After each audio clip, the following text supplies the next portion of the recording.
I swear, football season seems to just go by in a blur sometimes because now we're at the last preseason game for the Las Vegas Raiders as they face off against the Dallas Cowboys tomorrow. But today we are talking about players that they need to ball out.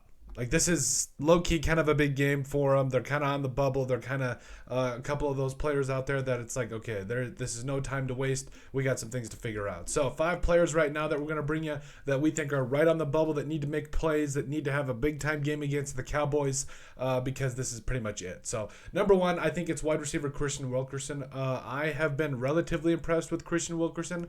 The problem is everybody else has been playing really well. Obviously, aside from Devontae Adams, Jacoby Myers, and Hunter Renfrow, those 3 who haven't really played during the preseason or at all, it's been guys like Trey Tucker that, yes, there's been drop issues, but there is a lot of talent there. There is a lot of excitement as well, especially with what he does in the return games and everything.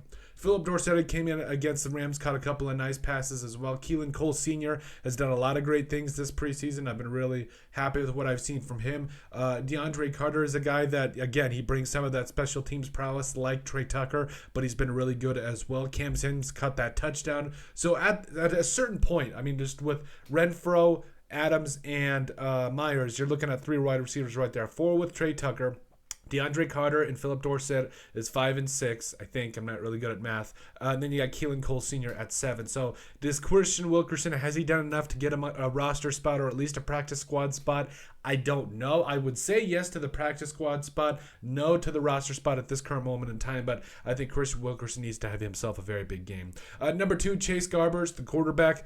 So right now, obviously, the Raiders, they're not going to let Aiden O'Connell walk. That's just the reality of the situation. He's played very well. I think that there might come a time in the season, if things don't go according to plan with Jimmy G and you throw Aiden O'Connell out there and he plays well, I mean, I wouldn't be that against it. I wouldn't be against him other than Brian Hoyer. So here's how I think it's going to shape out. So obviously, Garoppolo and Aiden O'Connell are going to make the roster.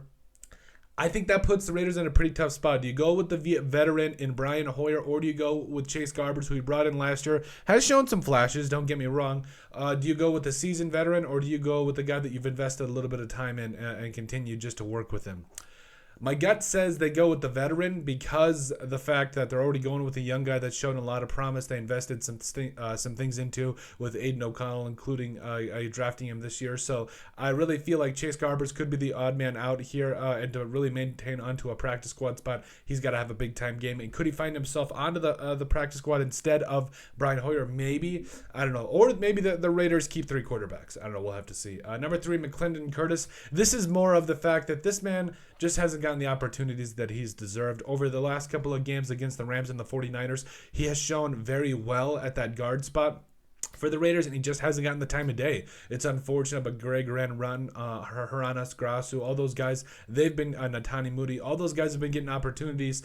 We've even seen Jermaine Illuminar getting flipped to the other side. We've seen everybody else but McClendon Curtis get an opportunity. I think that points more to him most likely making the practice squad because he was a guy that was supposed to go at least day 3 in the draft, and the fact that he fell, it was a little shocking. But overall, I think he might have played himself into a practice squad spot. I don't know, but it is it is kind of one of those things where, hey, you got to ball out this last game to be able to still earn that spot.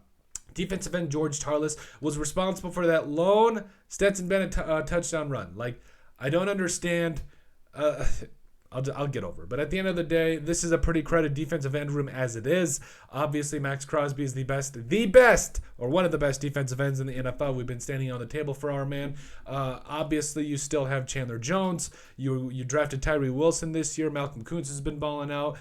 George Tarlas, as a UDFA, I think he's lucky to make the practice squad at this point because as a UDFA, you don't really have a lot of time or really room for error anyways. And it's just, he hasn't done enough to impress me yet, but overall, I think Tarlas could be an odd man out for the Raiders. Defensive tackle Matthew Butler. This is a shame. This is an absolute shame because when this man came out of Tennessee, I was so pumped about him. We talked about how him and Neil Farrell Jr. were going to be the future, and now he just hasn't shown us anything. Like, that's just the reality of the situation. He's had over, 15 pass rushing snaps over the last couple of games, hasn't even gotten a pressure. It's just, I understand that at the end of the day, guys like John Jenkins, and Adam Butler, all those guys have been balling out. But Matthew Butler, I think he could be the odd man out. Even if he has a good game, I don't necessarily know what that means for him because I haven't seen enough from him in preseason and training camp to really warrant him even getting a practice squad at the spot at this point. So I don't know. I guess we'll see what the Raiders decide. But overall, that is 5 players. 5 that are on the roster bubble for us. Let us know what you guys think. Make sure you guys like, comment, and subscribe down below. But at the end of the day, let us know what you guys think about the 5 Raiders players that we believe are on the bubble, and let us know if we missed anybody.